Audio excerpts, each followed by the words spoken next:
نحمده ونصلي على رسوله الكريم اما بعد فاعوذ بالله من الشيطان الرجيم بسم الله الرحمن الرحيم وعلمك ما لم تكن تعلم وكان فضل الله عليك عظيما صدق الله العظيم وصدق رسوله النبي الأمين المتين الكريم ونحن على ذلك لمن الشاهدين والشاكرين والحمد لله رب العالمين۔ خطبہ مسنونہ کے بعد میں نے جس آیت کریمہ کی تلاوت کی ہے، اللہ رب العزت جل مستہ اپنے مقدس کلام کے اندر ارشاد فرماتا ہے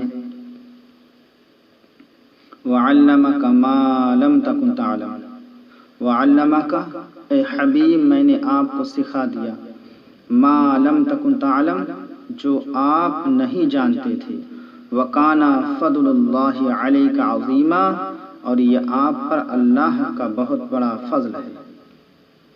حضرات محترم، رب العزت ارشاد فرماتا ہے وَمَا هُوَ عَلَى الْغَيْبِ بِضَنِينٍ کہ یہ میرا نبی غیب بتانے میں بخیل نہیں۔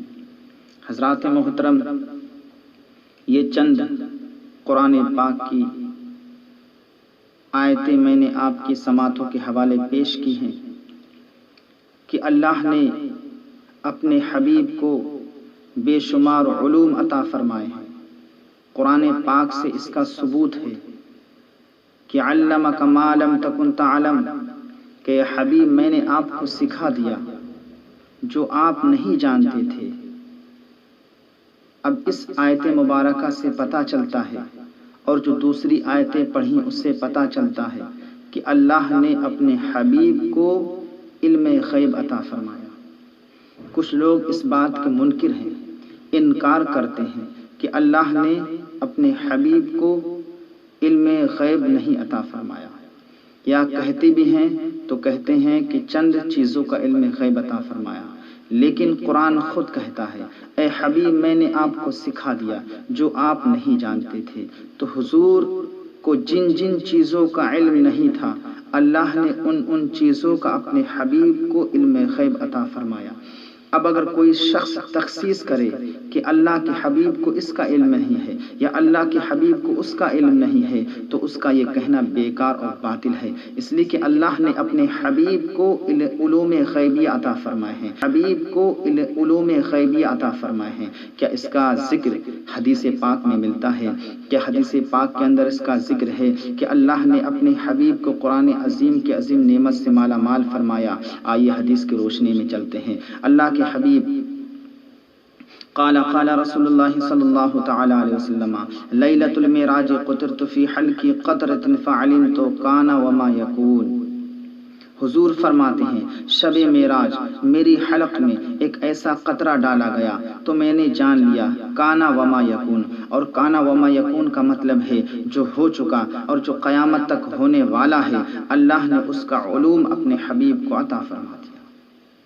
دوسری جگہ اللہ کے حبیب ارشاد فرماتے ہیں فعلمت ما فی السماوات وما فی الارض، فعلمت ما فی السماوات والارض، فعلمت اے حبیب میں نے آپ کو علم سکھا دیا، ما فی السماوات ما جو کچھ آسمانوں میں ہے، والارض اور جو کچھ زمین میں ہے، یعنی آسمانوں کا علوم اللہ نے اپنے حبیب کو عطا فرما دیا، اور جو زمین میں ہے جتنی بھی خزانے ہیں، جتنی بھی اشیاء ہیں، جتنی بھی چیزیں ہیں، سب کے سب اللہ نے اپنے حبیب کو ان کا علم غیب عطا فرما دیا۔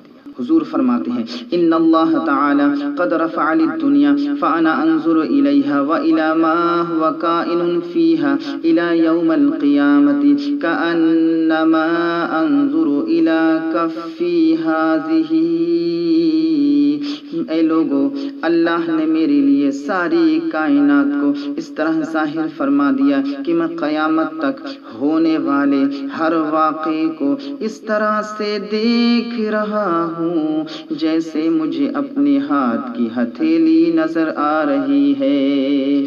اور میرے نبی نے فرمایا ان اللہ تعالی زوی الی الارض فرأیت مشارقها ومغاربها کہ اللہ کریم نے ساری روئے زمین کو اس طرح سمیٹ دیا کہ میں نے اس کے مشرقوں کو مغربوں کو یہاں تک کہ تمام روئے زمین کو دیکھ لیا۔ اسی لیے تو میرے نبی نے فرمایا علمت علم الاولین والآخرین،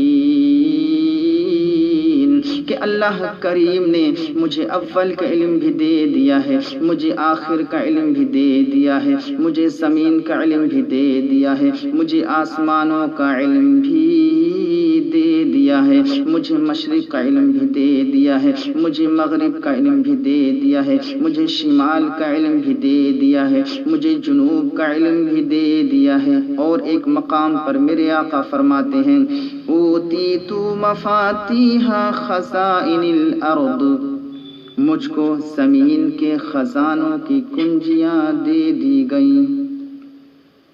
تو ہم کیوں نہ کہیں کہ کنجی تمہیں دی اپنے خزانوں کی خدا نے، کہ کنجی تمہیں دی اپنے خزانوں کی خدا نے، محبوب کیا مالک مختار بنایا۔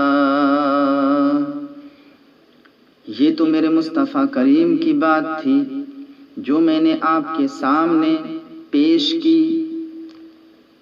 آئیے میرے مصطفیٰ کریم کے ادنا سا غلام، ان کا عقیدہ دیکھیے۔ کون؟ پیران پیر، دستگیر، روشن ضمیر، سرکار سیدنا شیخ عبد القادر جیلانی المعروف البغدادی الحسنی والحسینی کیا فرماتے ہیں؟ سنیے سنیے، میرے حضور غوث اعظم فرماتے ہیں نظرت الی بلاد اللہ جمعا کخردلۃ علی حکم اتصال، میں نے اللہ کے تمام ملکوں کو اس طرح سے دیکھ لیا ہے جیسے ہتھیلی پر رائے کا ایک دانہ۔ کہیں فرماتے ہیں قصیدہ غوثیہ کے اندر بلاد اللہ ملکی تحت حکمی ووقتی قبل قلبی قد صفالی، بلاد اللہ ملکی تحت حکمی، بلاد اللہ اللہ کے تمام ملک میرے ملک ہیں، تحت حکمی میرے حکم کے ماتحت ہیں، میرے حکم سے چلتے ہیں، ووقتی قبل قلبی قد صفالی، میری روحانی حالت میرے جسم کے پیدا ہونے سے پہلے ہی مصفا تھی۔ حضرات محترم، کہنے کا مقصد یہ ہے کہ دنیا کے اندر حضور غوث اعظم بعد میں آئے، لیکن اللہ نے آپ کی روح کو پہلے ہی بھیج دیا تھا، اللہ نے اپنی آپ کی روح کو پہلے ہی پیدا فرما دیا تھا۔ جیسا کہ معراج کی رات جب اللہ کے حبیب سرور کائنات صلی اللہ تعالی علیہ وسلم آسمانی دنیا پر تشریف لے گئے تو سب سے پہلے آپ کے لیے براق لایا گیا، پھر آپ کے لیے رف لایا گیا، اس کی ایک حد تھی، اس کی ایک حدود تھی۔ اس کے بعد میں پھر حضرت جبریل امین لے کر کے چلے، پھر اس کے بعد میں جبریل امین نے حضور کی بارگاہ میں عرض کیا یا رسول اللہ علیہ الصلوۃ والسلام، اگر میں اس کے آگے ذرا سا بھی بڑھا تو اللہ کی تجلی سے میرے پر جل جائیں گے، یا رسول اللہ اس کے آگے میں نہیں جا سکتا۔ اس کے بعد اللہ نے اپنے حبیب یعنی غوث اعظم کی روح کو پیش کیا۔ جب حضور غوث اعظم کی روح کو پیش کیا، آپ نے حضور غوث اعظم نے اپنا کاندھا مبارکہ حضور کی بارگاہ میں پیش کیا، تو جب حضور نے اپنے قدم مبارک آپ کے کندھوں پر رکھے تو حضور نے ارشاد فرمایا کہ بڑا فرما بردار لگتے ہو، تمہارا نام کیا ہے؟ تو کہا حضور میرا نام عبد القادر ہے۔ اللہ اکبر! جب آپ کی ولادت ہوئی، جب آپ کی پیدائش ہوئی، حضور غوث اعظم کی جب پیدائش ہوئی تو آپ کی ماں نے آپ کے کاندھوں پر قدموں کے نشان پائے۔ لوگوں نے جب دیکھے تو پوچھا یہ قدموں کے نشان کس کے ہیں؟ تو آپ کی ماں کو نہیں پتا تھا۔ آپ کی ماں نے کہا مجھے نہیں معلوم یہ کس کے قدموں کے نشان ہیں۔ حضور غوث اعظم جب شعور کو پہنچے، جب بڑے ہوئے، جب آپ بالغ ہوئے، جب اللہ نے آپ کو علوم غیبیہ اور علوم دین عطا فرمایا، اس کے بعد لوگوں نے آپ سے پوچھا حضور غوث اعظم یہ آپ کے کاندھوں پر قدموں کے نشان کس کے ہیں؟ تو کہا حضور غوث اعظم نے یہ قدموں کے نشان کسی اور کے نہیں ہے بلکہ میرے آقا حضور احمد مجتبی محمد مصطفیٰ صلی اللہ تعالی علیہ وسلم کے قدموں کے نشان ہے۔